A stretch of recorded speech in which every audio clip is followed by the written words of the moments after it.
Folks, it's Lawrence and I'm here with Ryan from Boxx. We're going to talk about creating the perfect desktop workstation for creatives. Now, Ryan's going to tell you exactly why this isn't a singular workstation and why exactly a workstation has to be built bespoke for you.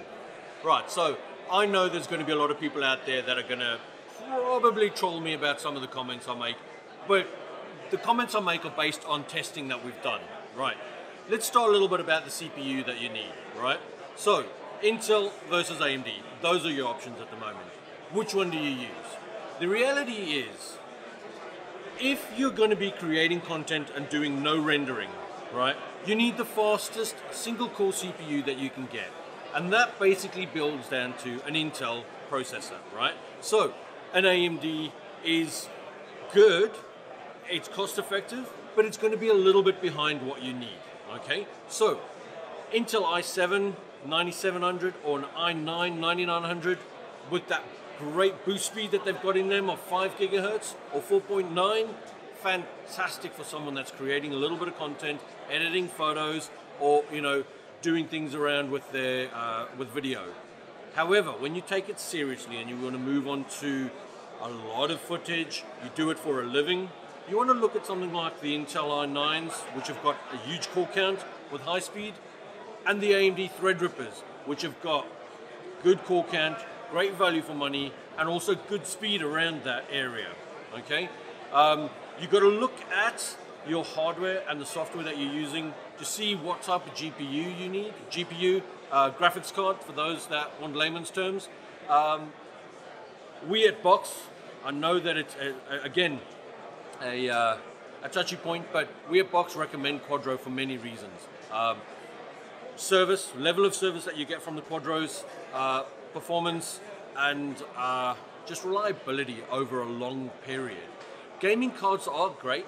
They do a good job, they're fast, and most people will, you know, starting out in their careers and that, will probably use them at some point or the other.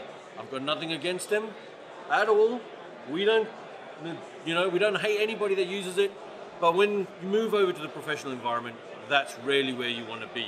I think a lot of digital artists are also gamers, and a lot of them move into the gaming industry to work as well. So a lot of them do tend to use gaming spec machines.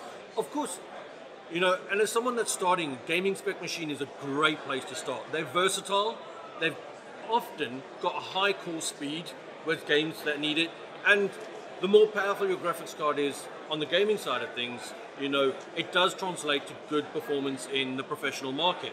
However, the bad thing on the Quadro side, they're terrible at gaming. They're not designed for gaming. That is because they're a product that is created from the ground up with the drivers and the hardware to create content, where the gaming cards are designed to show content. And that's the difference. It's kind of like a Formula One car, where you've created a Formula One car for the ground up to go racing. You don't use it to go boating or fishing or something like that, or towing a caravan. It's kind of the same thing. You know? Yeah, exactly. No, I totally get that. So, if you were just to kind of, when using, say, something like Photoshop or Corel Painter, yep, is there a minimum spec device? So, if we talk budget, Intel has done a great job in that their new i5 processors are 6-core processors, and they've got a good speed. This is the absolute minimum processor that I would look at. Equivalent on the AMD side, I would probably look at the Ryzen 7 2700 or above. But I would normally recommend an i7 in that area for Photoshop, editing photographs. A minimum of 16 gig of memory, and then on the gaming card side, you're looking at probably about a 1060. On the professional workflow side, a Quadro P1000 is probably a great place to start if you want to go in that. Yeah, which is pretty much exactly what I've been saying this whole time. I've poo-pooed the i5 and gotten a few tellings off for that. But Previously, the older generations of i5, I would also say no. Yeah. Because they're just not designed for that sort of workflow because of the lack of hyper-threading, right? Where the new i5 is a 6-core, not a 4-core, it bridges the gap a little bit more, and that's why I say an absolute minimum. he said it, but smarter than I said it. Did you hear that? He just said it, but smarter than I said it, which is exactly why all you Surface Pro users out there who previously had a go at me, that's exactly why I avoided and told you to mainly avoid i5s on devices like that. Okay? Surface Pro is a different kettle of fish. Those people who have got it, they're great for entry-level type of work, but they're not a serious tool. When you become a professional and you want to make money, or you want to do photo editing or video editing for a living, I hate to say it, but the Surface Pro really isn't really up to the job.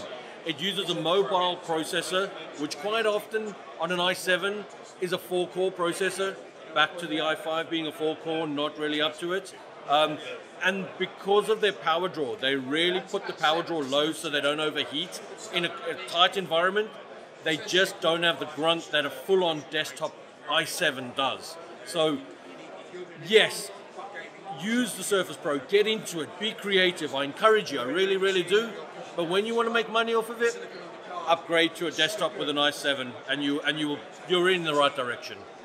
And that's why I'm going to be covering a full series about why and how we can create an entire desktop aimed at, the perfect desktop for creatives like you and I. Right, and I think that's where we're going to end the video for today. I shall speak to you all later. Remember, above all, keep being creative. I'll speak to you all later.